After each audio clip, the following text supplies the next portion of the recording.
I am on my way home.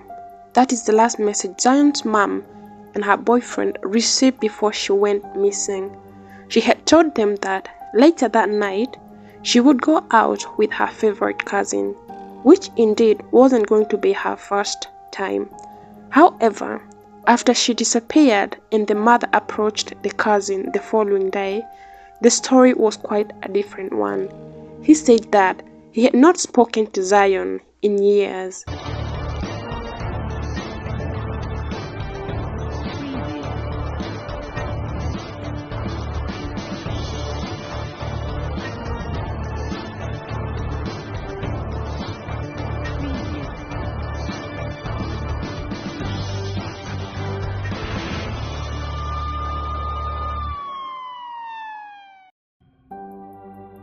January 5th, 2022, Sierra Milton awakes to one of her quite fateful mornings.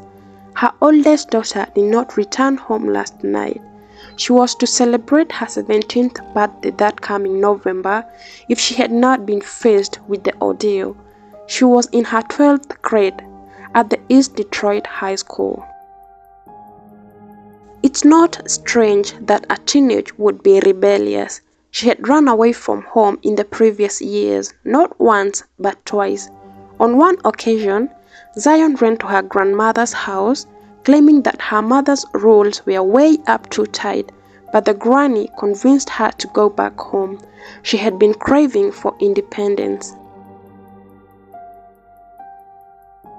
Zion happened to have been serving at Detroit Wing Company. She had completed her shift just fine that night before she went missing.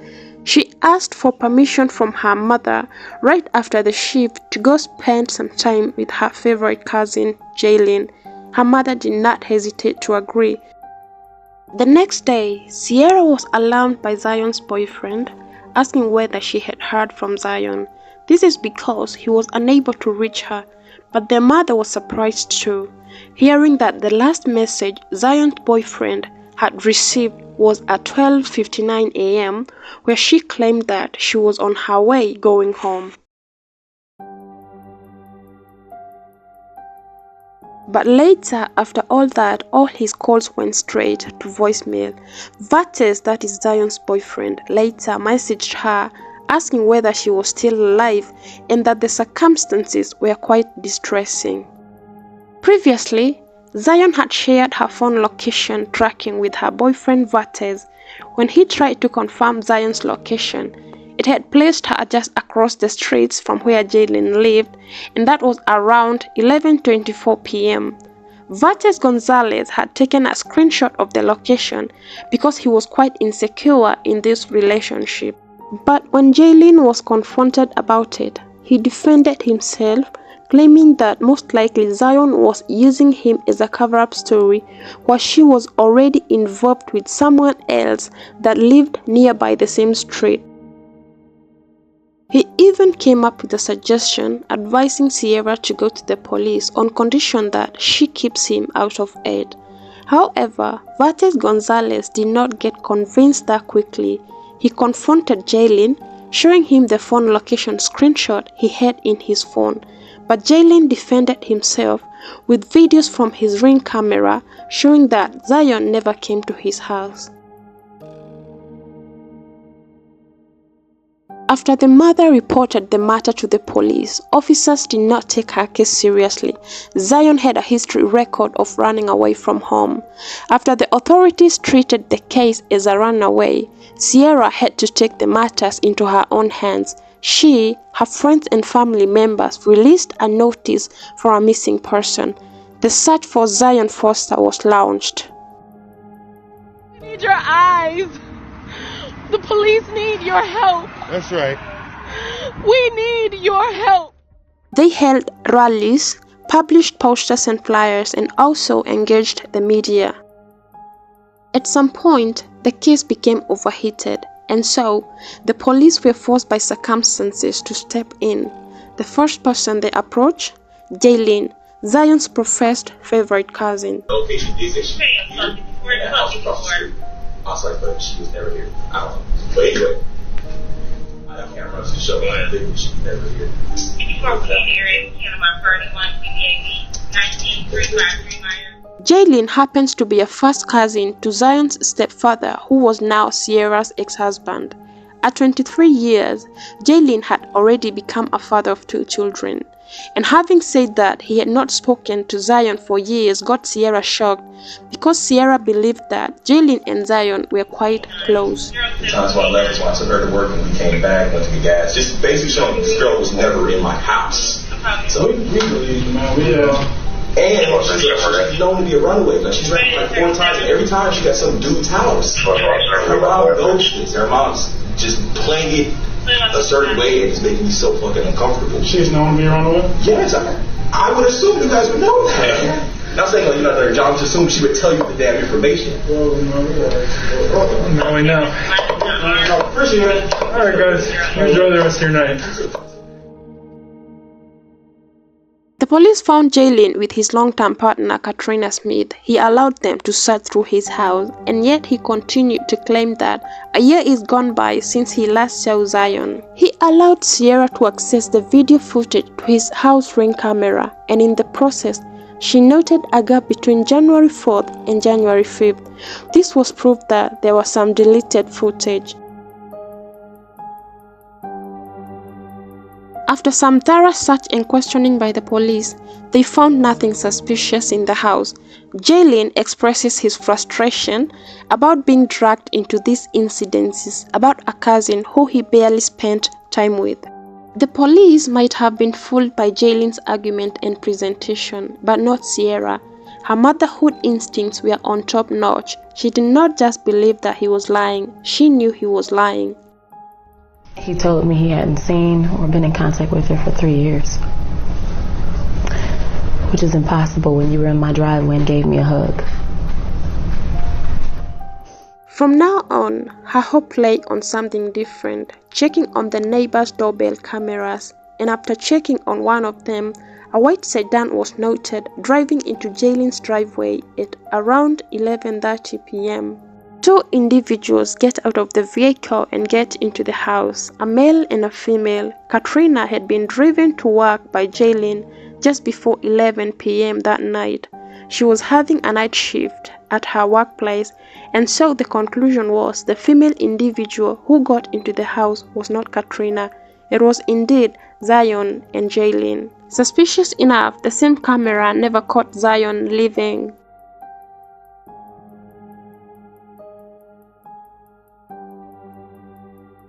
At around 1:41 a.m., the same camera from across the street captures Jaylin pulling his car out of the drive and then backing it in the trunk and then faced the backyard. He shortly drove off. Less than 10 minutes later, he returned home. A thorough search and investigation was carried out both in Jaylin's house and the car. Unfortunately, no evidence was found solid enough to implicate him into the disappearance of Zion Foster. However, after the cadaver dogs were involved in the search process, the story suddenly changed. They indicated at the trunk of Jaylin's car. On 19th January, Jaylin volunteered to sit down with the detectives to give a confession about the events since the disappearance of Zion Foster. He is accompanied by a friend who is a lawyer. He admitted to have picked Zion from her home and took her to his house. He later put his 2 children to bed and joined her at the sitting room. He added that they smoked weed together, aka marijuana. You guys mix up your weed, you roll up, you guys start smoking, you're just watching TV, just chilling? Yeah, she's telling me about how her and mom, their relationship's a lot better than it was the last time she talked to us. And about her boyfriend, about prom, the job and everything, and how she's working on getting an apartment and everything. He then noticed that Zion tilted her head on the couch as though she needed to sleep. After that, he went to the next room to pour himself a drink. He stated that Zion told him that she was feeling tired. Now, you guys are just chilling and that's all of a sudden she just blanks out like that? When I got up to go get me something to drink, Yeah. I came back and she was saying she was tired and everything, and she laid her head back. So okay, I'm let you go sleep for a bit, whatever. Okay. And then about 15 to 20 minutes after that, She even declined his drink, and so he allowed her to sleep for about 15 to 20 minutes. But when he checked with her later, she was not responding. He said that her pulse was faint and her heartbeat was almost non-existent. He could not believe that his cousin just died on his couch. Jaylin claimed to have panicked, and so he did not call 911. He feared that the authorities would think he killed her. Very, very faint. Her breathing was like non-existent. So, and mind you, all other vaccinated test. all I smoked, all I had was weed, normal marijuana. So I freaked out. I'm like, okay, well, this looks terrible. This looks very bad. I didn't know what to do. So I took her, I put her into my trunk, and I put her in my trunk. Okay. In my car. And I took her to Highland Park and put her inside of a trash can, and then I left.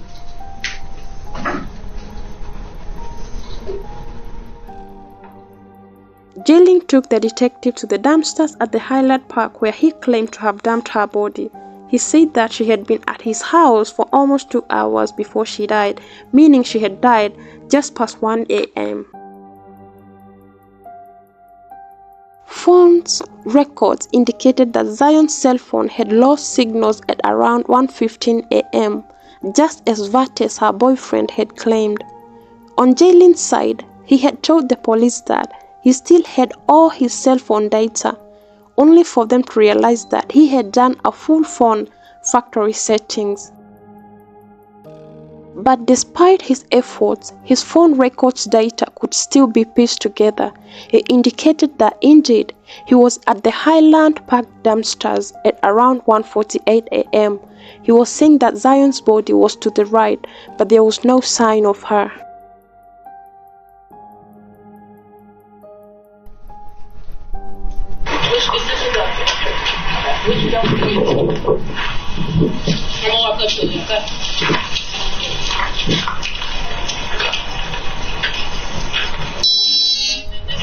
Yes. It was already open. Yes. Yes. Yes. Where did you park your car? Right by it, right in front of it. I'm sorry. I said right in front of it. Did you back into it or did you pull forward? So you were side by side? Okay. He said that my baby just died, and then that he threw her in a dumpster.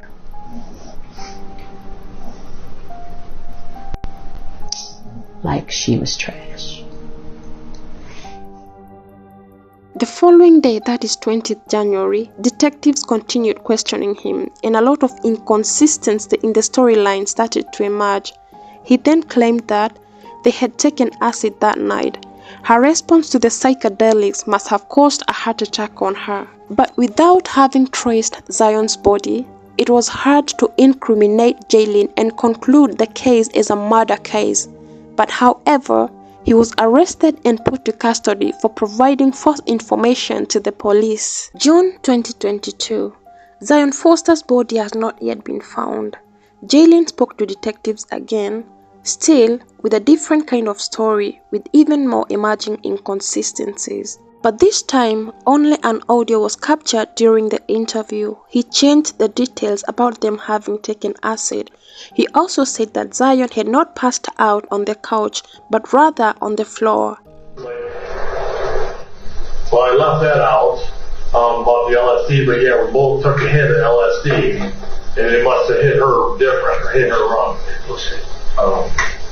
Did you say it bullshit to him, or did he? I'm saying he's telling me that. I'm trying to say, is he telling me bullshit that he didn't say, or did you? No, that's why I feel.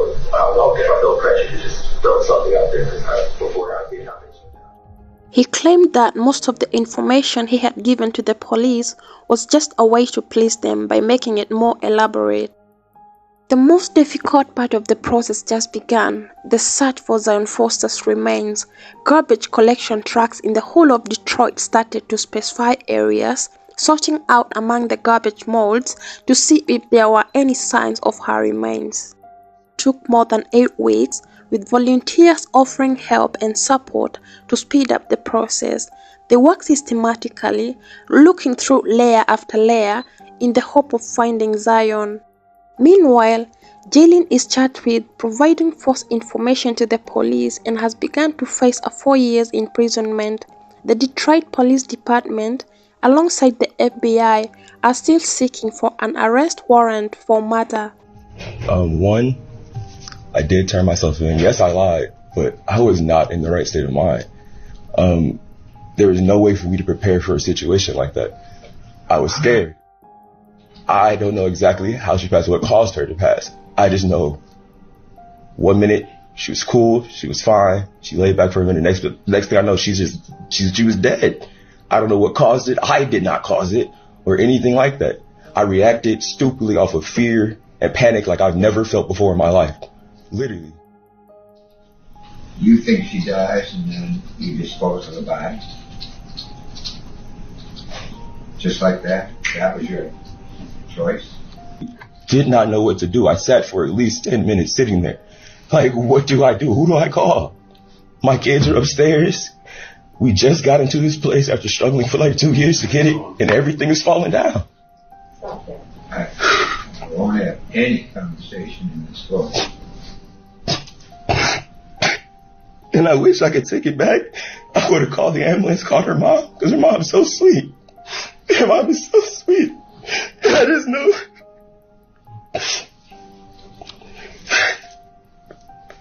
I wish I could take it back. Nobody had been in the situation. At the very least, they'd be able to be like, okay, this happened, confirm this. And everybody has some sort of peace right now. You know? But while in prison, Jaylin made countless efforts to maintain a contact between Katrina and his close family members. However, these conversations were being highly monitored by the authorities. He could occasionally use other inmates' calling codes to call them on an attempt to keep the conversations private, but he failed somehow. He was illegally found with a cell phone inside the cell, which he had used to exchange a bulk of messages with Katrina. He always asked in his course if anything major had happened, a failed mass for asking indirectly if Zion's body has been located at the dumpster during the search process. There, the most logical and possible one, right, is that there's nothing major or new, and due to that, there's a last effort to put together any types of anything, and that's basically the most logical thing that I came up statistically. So, I do want you to know. Keep your head up. Don't say nothing. You could be of course. Baby, stop talking. I know. I'm just saying. I know. I just don't want you speaking on certain things.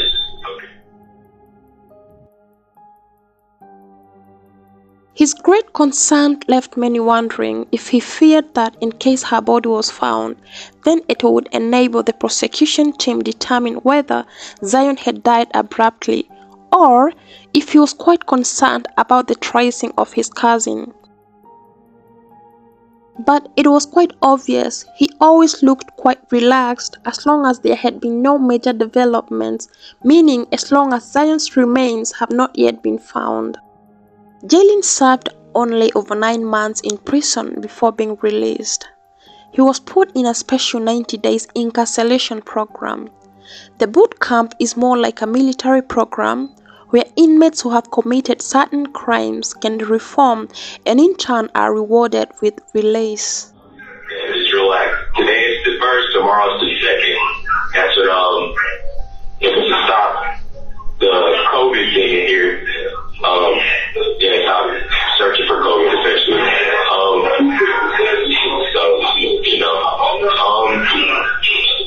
usually you usually get an update before that. But actually nothing. So don't worry about nothing. A year has gone by. Zion Foster is still missing. The main suspect to her disappearance is now free, roaming large and back to his family.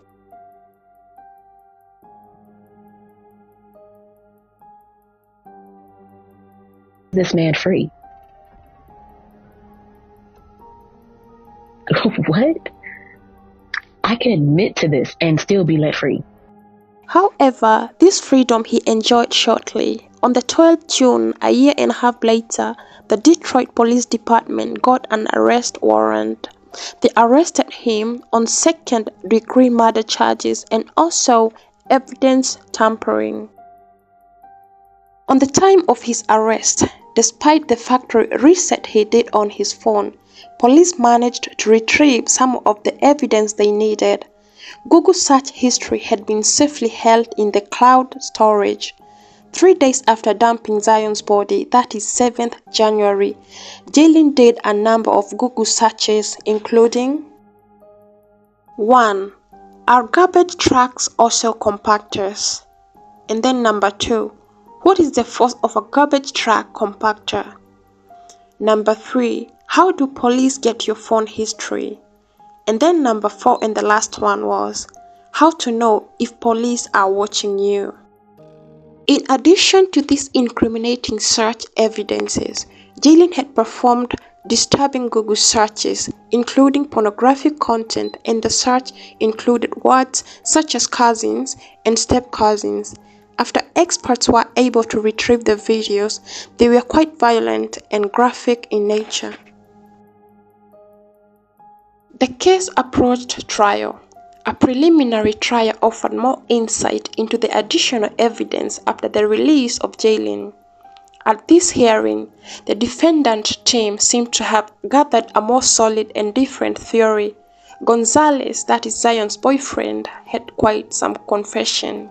Vatez Gonzalez was confirming that once Zion had told him that she was epileptic and that her condition was maintained through drugs. He added that in case Zion missed out on the drugs, the seizure would be more severe. He was assuming that Zion had died out of a seizure at that moment. But Sierra deeply disagreed with the statement, confirming that Zion had never suffered epilepsy her whole life.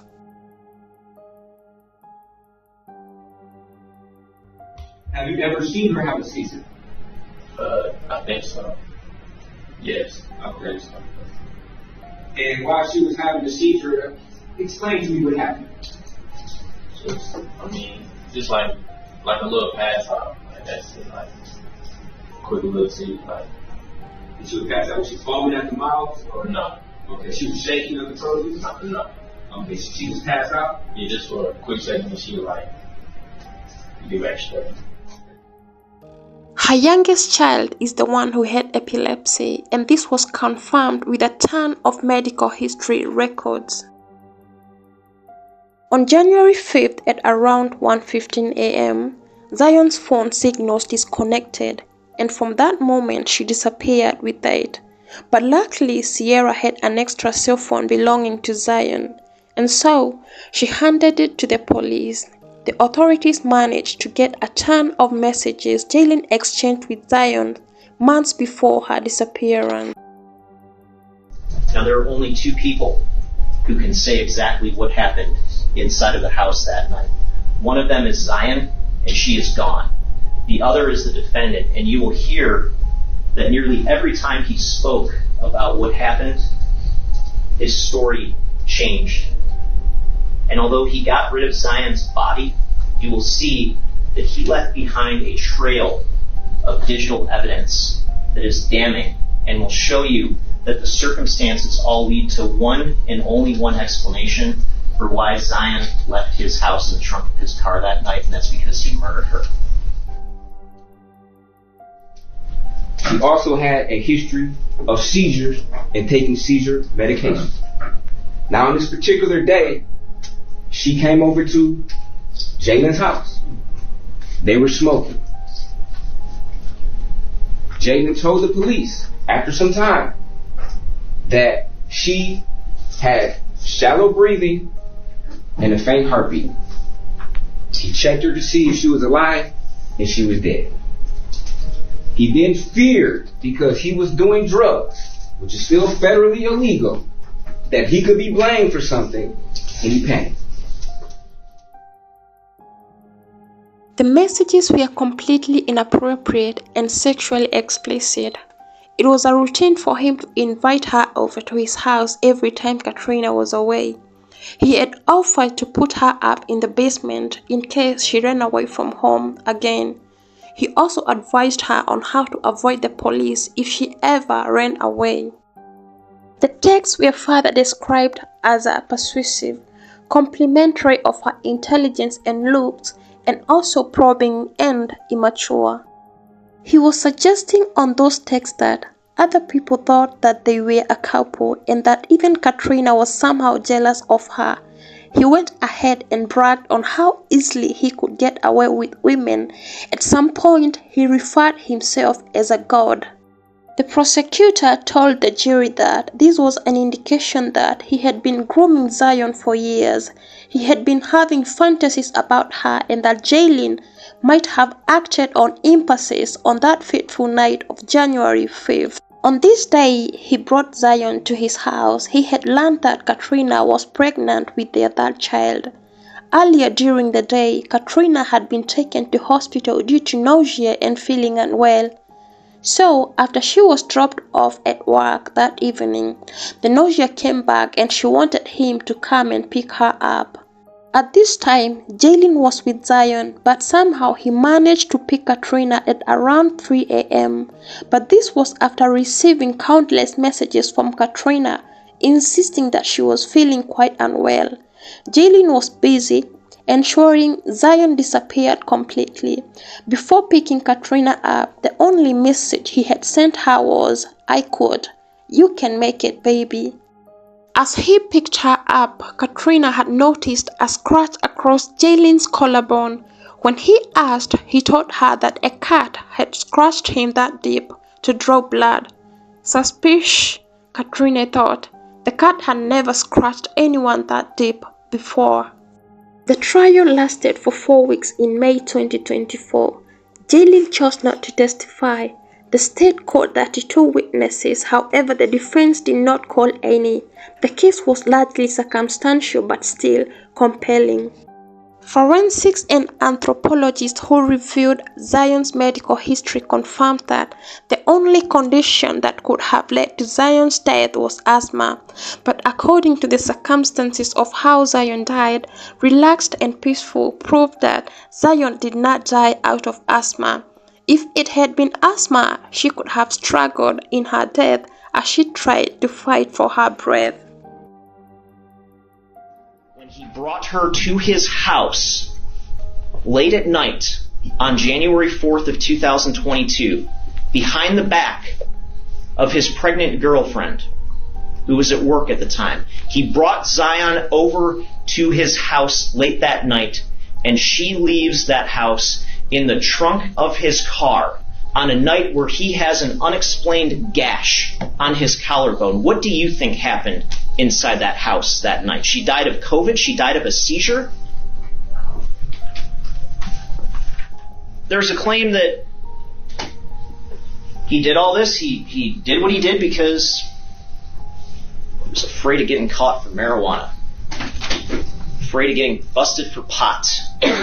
You can use your common sense. If you go to a marijuana dispensary, there's not going to be a team of ATF agents waiting to bust you and take you to federal prison for that. It's about the equivalent of a parking ticket. You ever heard of somebody getting rid of a body to avoid a parking ticket?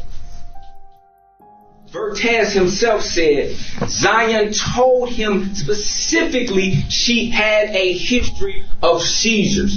The question was asked, were you concerned when you saw this? No, I was not concerned because I knew of a history of seizures she told me about and that she was on medication for it. And his understanding is that if she did not take the medication, the seizures would be that much worse. Zion's family waited for the jury to determine the judgment. They were hoping that the prosecution team would manage to identify all the inconsistencies that emerged during the defense process. Just so many inconsistencies that, again, hopefully, the end point of this is that they will see those inconsistencies, see through the lies, and see the truth. that he murdered my daughter and he disposed of her with absolute disregard for her life. Jaylin, on his side, maintained his stand. He insisted on his innocence.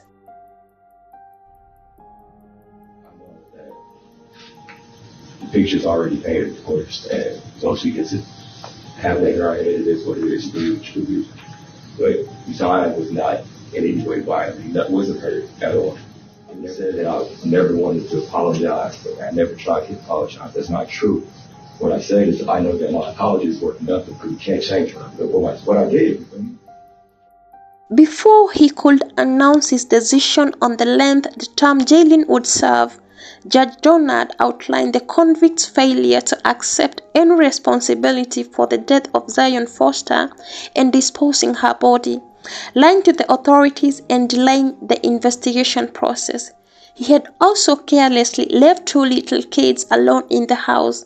There was not a chance for his rehabilitation. Jaylin was sentenced 30 to 90 years in prison for the murder of Zion Foster and another 5 to 10 years for tampering with evidence.